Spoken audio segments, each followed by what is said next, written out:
Today on Between the Lines, an actress who first stole our hearts in the classic film American Graffiti and then came into our living rooms to fill us with laughter. The charming and talented Cindy Williams. Welcome, I'm Barry Kibrick. As part of the iconic comedy series Laverne and Shirley, Cindy, as the working class gal Shirley Feeney, entertained millions with her charm and comedic timing. Now with her book, Shirley, I Jest, she shares her heartfelt journey and struggles with wit and candor. I'm a writer today because I was a reader when I was 11 years old, and it was... You do not need to prove your state of happiness to anybody. Most of these speeches were as much as a month in preparation. Characters, the heroes in this book, are seekers of truth in a story that involves a lot of I corruption. don't get a chance to really talk about what's real, and it's the perfect to do. Cindy, this is a treat, as you could tell from everyone in the green room to all the crew. Having you here on Between the Lines is just an honor and a privilege. Thank you so much. Well, it's just an honor to be here. I'm so happy you invited me, and it's going to be a bunch of fun. I know that. Well, let's start off with the subtitle I want to start off. It's A Storied Life, but the truth is, you made it a storied life because it wasn't, quote unquote, a storied life. It was a life filled with struggles, with dad in the beginning, with work, with all sorts of things. So that attitude, though, must still exist within you, because when you start reading it, anything but storied would come to mind. What do you mean by that, Barry? I mean that it's a struggle. Life is a struggle. Yes, and it it's is. not always a Prince Charming storied type of life. That's right. And that's what I found fascinating, is that you still have the vision of it being so beautiful, no matter what the struggle is. Well, that's a great compliment, and I thank you for that. When I set about to write the book, I had intended only to write anecdotes and fun stories about, my career and all the blessings that I've had in my life, and I didn't want to delve into my childhood per se and anything that was a downer.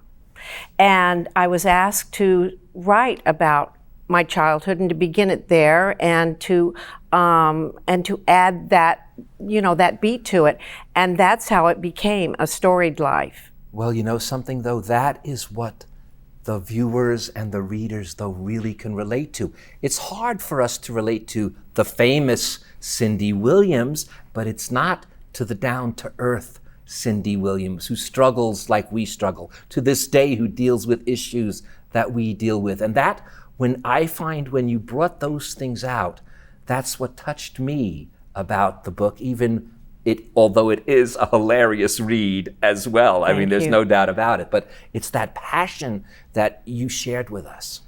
Well, I wanted to take the reader with me. I wanted it to be in my voice and take the reader with me every beat that I took in the book. And beginning with my childhood, which wasn't a very happy childhood, and my father was, he was an alcoholic, and so it was, as you said, a struggle for me as a child, as it is for any child who has an alcoholic parent they must deal with. But I didn't want the reader to read the book and say, oh, I've got to close that for now. Do you know what I mean? And so the trick was to keep the truth and yet to make it buoyant. And move it along and say it like it was, and then move off of it. And there are some things, like my sister said, you're not going to tell the story about when Daddy, and I said, no, not that my father did anything, I don't want to allude to that my father did anything like, sexual with us or anything like that. But my father could be, when he drank, he could be vicious. I mean, he could be, but he was also a splendid human being when he was sober. And to try and balance that, and to try and begin a book that I wanted to be mirthful and fun for the reader, to do that, I cherry picked, but I left enough things in there that show the truth of what it was. And you get the sense of the love that you and your dad still had. Absolutely. Except though you also get the sense of the fear. And I thought what you got the sense of, and as a young girl, that you had to keep a secret. You had to keep it from Mom that you were out there with Dad, who was, put you in the cab of his car and then went into a bar and would be drinking, and he made you say, don't tell Mom. And I think for young kids, secrets are probably the hardest things to bear. Well, that's like Suzanne Summers' first book, Keeping Secrets, and it's the tale of her being the child of an alcoholic. And that's exactly what it is, Barry. You hit on that. Children of alcoholics do keep the secret. They don't want anyone to know. My father, made me keep the secret of him taking me out at night to the bars while my mother worked as a waitress and, worked the late shift in Dallas. And my father would just, when she'd go to work, put me in the cab of the truck and off we'd go. He'd buy me a bag of candy and he'd lock the doors, and the truck would be parked right in front of, ironically enough, I remember this, there were signs, neon signs flashing on and off, and it said Schlitz, Schlitz, Schlitz. I don't know if I put that in the book or not. Well, and then I keep thinking Schlitz isn't Schlitz. Exactly. Schlitz is the brewery that was the takeoff from Laverne and Shirley. Or it would say Pabst, Pabst. But I remember eating my candy and watching that sign flash on and off and praying that my dad would come out and be somewhat sober enough to get us home. Before I want to leave your childhood, the one thing, two things I want to touch on. One is anxiety. You really felt it. And I think the world today, I don't know anyone that is not feeling anxiety. So when I read this, Barry, you can name 3 people. I can't. Come on, right now, name 3 people who aren't suffering. Name them. They're on Sesame Street. There isn't. Everyone has it. I know. It's a nail-biting time. I'm telling you, Barry. But you realized it even as a young girl, and that led to some interesting ways of coping. And that it's interesting when we take our anxieties and our emotions and we actually fight through them. It's amazing what comes out on the other side. That's right. And my dad, he was the reason for my anxiety, and he was a lot of the reason why I could fight it and fight my way out, because he had this marvelous sense of humor. And so I did learn at an early age how to make lemonade out of lemons and how to, calm myself down with humor. Well, and then you actually, your parents split for a while, Mm-hmm. and you then at 4 years old end up becoming a caretaker for Mama Helen, your That's grandmother. Right, Mama Helen. And that's again a bit of a burden on a child, but yet you loved her, and I could tell, even if it was a burden, you were taking that burden and somehow, I don't know if it was, I don't think at 4 years old it could have been consciously, but somehow you smelled or sensed that I'm doing the right thing here. Well, as a child, when you're 4 years old and you're put in a situation like that where you're left alone with an elderly person, let's say, or any situation that's similar to that, that's really overwhelming if you think about it for a 4-year-old or a child. And I was her caregiver, basically. She was crippled, but she watched me because she was the adult in the house. The woman that my grandmother rented the front bedroom to in Dallas. And she taught me how to play solitaire, and she had this long gray hair, and I'd brush it, and she'd let me brush it, and I'd braid it, and we'd watch TV together, everything but the wrestling matches. Once my grandma got the TV, we'd watch soap operas together. And when you're a child like that, you don't think of it as, this is an insurmountable situation I'm in. You just go with the flow as best you can, and it becomes a real part of what is natural to you. Well, perfect segue. Thank you. You set me right up. Oh, okay. Because what was natural to you, even though you were shy, talking about another thing that you had to overcome. It's hard to believe that you're shy after entertaining everyone in the green room, but your shyness could not quell that desire for you to entertain and perform. And as a young child, you put on plays for the neighborhood kids. You did these things. You found your calling at a very early age, whether you even realized it or not. But don't you believe, Barry, that God imbues that into you, that you know the nature of your own being, that's the thing you're driven to. You're born with that. I can't imagine. Now, I wanted to be a nurse when I was in high school. I was thinking I'll go to nursing school and become an RN. That's what I wanted to do. I didn't have the talent for it. I didn't have the God-given gift for it. But I had this God-given gift for humor. And looking back on it, it's like a gymnast. It's like an Olympic gymnast. You can feel it in your body. And so that's what you're moved toward. And that's what moved me. It moved me toward it. It wasn't anything that I did consciously. It was my nature. And it also was a salvation. Absolutely. Because, in fact, by the way, you entered the drama class in high school at first, and then later on in LA College. And I remember even when I was in school, I remember many kids who felt like outcasts found refuge in the drama class. That's right. And I found refuge in the drama class in high school. It was like I was safe there. I mean, my dad was still drinking and carrying on, and it was crazy at home. And I didn't want any of my friends coming to my house because we didn't have good furniture. We had no furniture, and other reasons. And because my father could go off if he was drinking.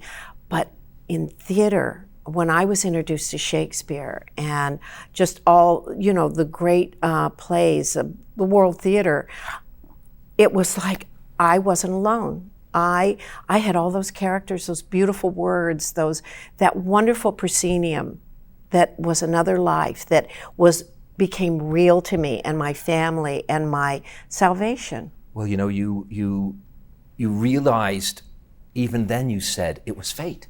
As you said before, you felt that God imbued this in you, but you really, as a young person, as you're growing up, realized then that it really was fate, that you got into this profession. Yes, because I wanted to be, I thought, because I went to it was a public school, very academic. I mean, everyone was so smart in my high school. And I felt that I must become something wonderful like that in an academic way. And I did want to be a nurse.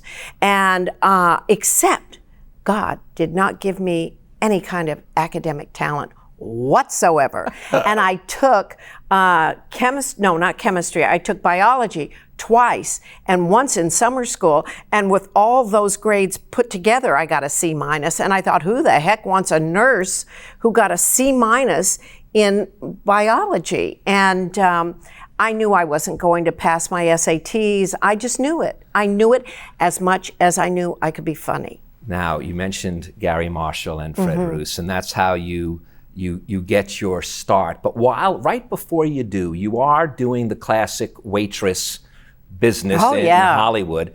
But one of the great moments, though, had to be the time you're at the Whiskey and you meet Jim Morrison. And he plays a practical joke on you, and you realize it's almost like the greatest honor that there could be. Here is this guy, you even describe him as this Adonis, this angel of a man, and he plays this practical joke on you. Yes, he was wonderful. Well, it was my first night at the Whiskey, and it was 1967, on the Sunset Strip in Hollywood, and I had quit my job at Ye Piccadilly Deli. I remember that, and that's where I learned to love cream soda. Anyway, but I had to quit my job there in order to get this job waiting cocktails at the Whiskey A Go-Go. So the first night they gave me the VIP section. I thought, whoa, this must be because I am a primo waitress, because I just came from the IHOP from college. I waited tables also at the International House of Pancakes, along with Ye Piccadilly Deli. So I get the VIP section, and the waitresses say, and there's your first table right there.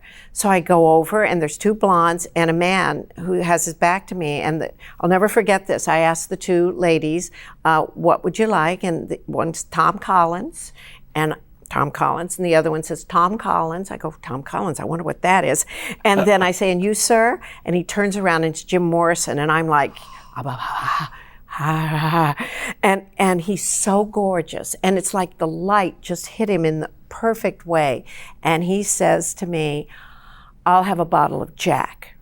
And I said, bottle of Jack Daniels. So I run to the bartender, whose name was Tony, and I put my ticket up, and I'm starting to go away, and he goes, hey, you, new girl, what is this? And I said, 2 Tom Collins, bottle of Jack. He goes, bottle of Jack? No.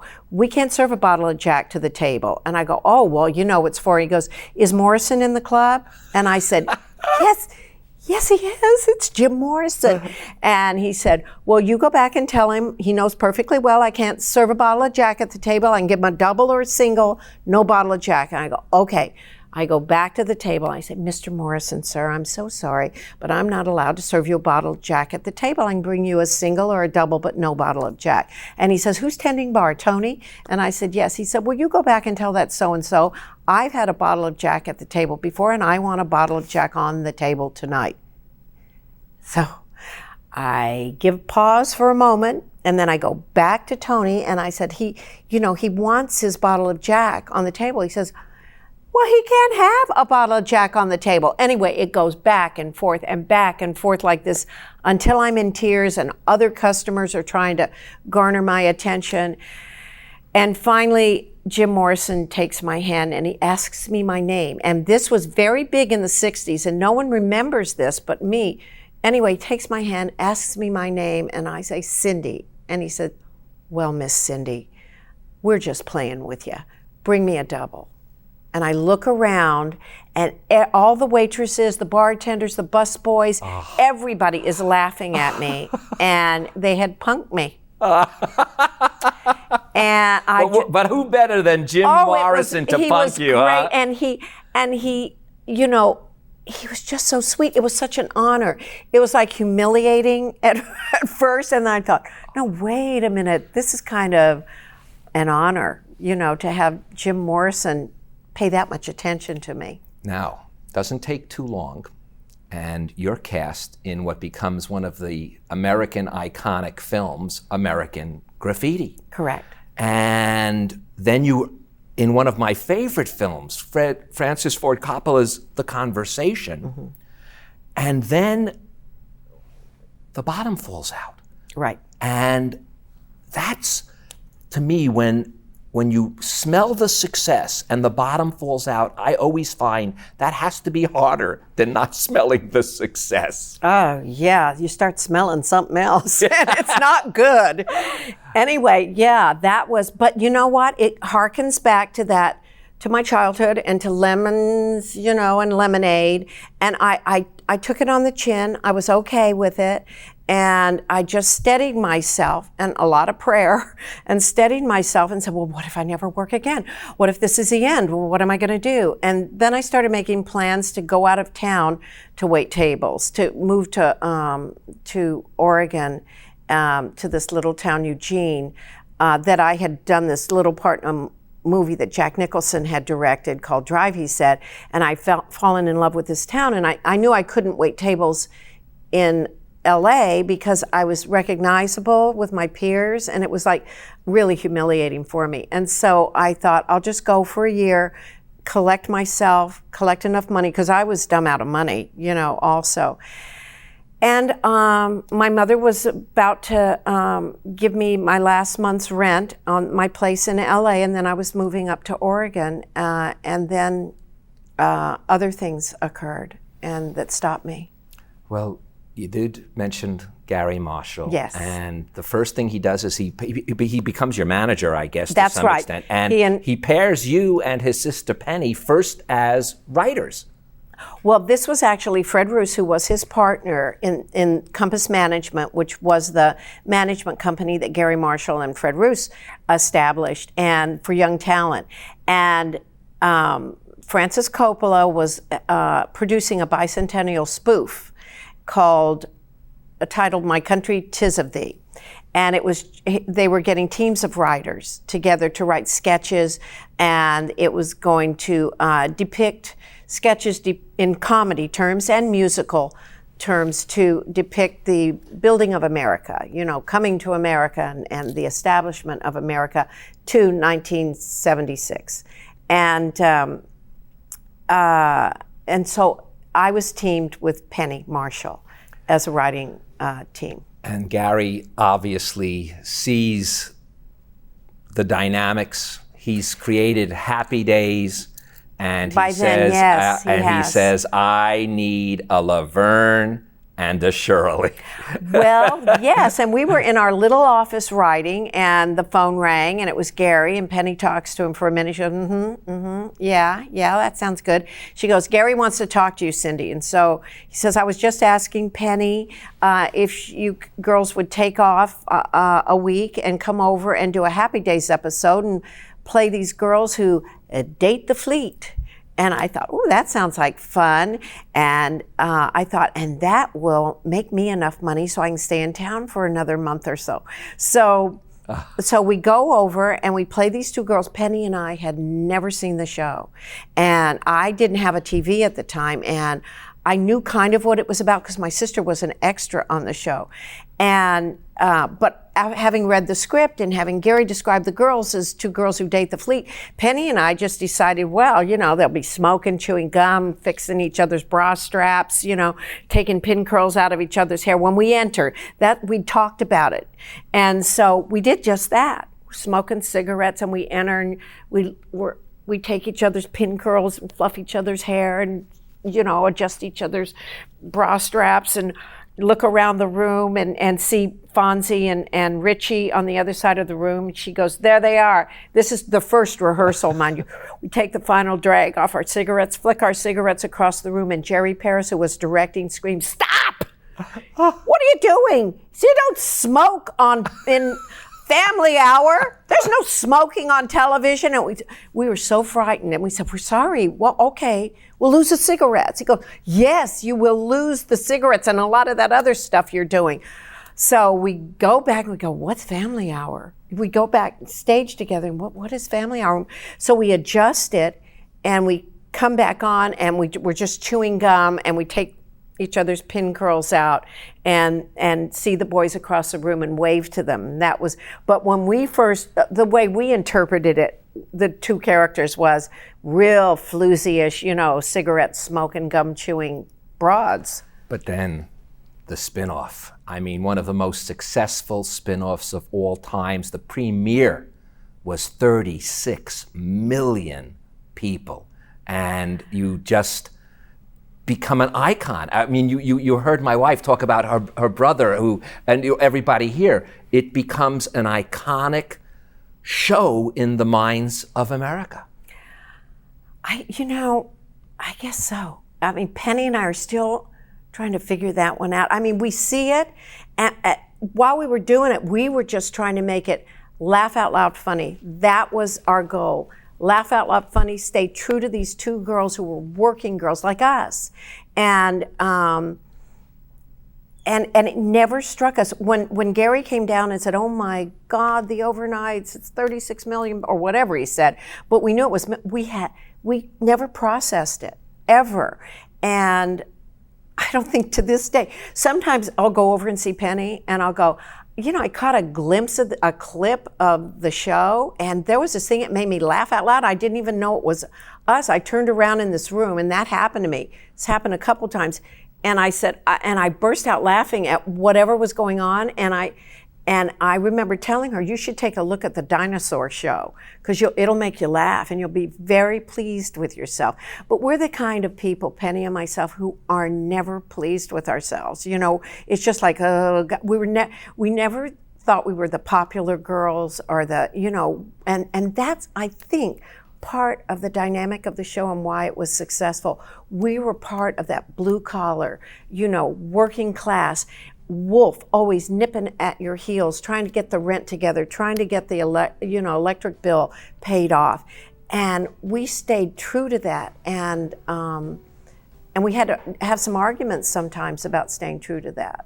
Well, something, I think that truth is what came out, and I think on the small screen, the truth can never be really hidden. And our time is up. It is? It is, Cindy. But No, Barry! I'm sorry, but I must tell you, you really did make a lot of us and continue to make us laugh, make us care for those people, because you did hit that part that we all could relate to. Oh, well, thank you, Barry. What a compliment. Thank you. My pleasure, and thank you guys for joining us. And now, before Cindy leaves, I'd like to leave you with these few more words from Shirley, I Jest. Penny and I had a simple litmus test for comedy. If it didn't make us laugh, it probably wouldn't make the audience laugh. So whatever it was, we had to laugh at it, or we'd try something else until we did. I'm Barry Kibrick. We all experience the ups and downs of life. Between them all, laugh or try something else until you do. Thank you so much, Shirley. Thank you so much, Barry. Oh, I love that.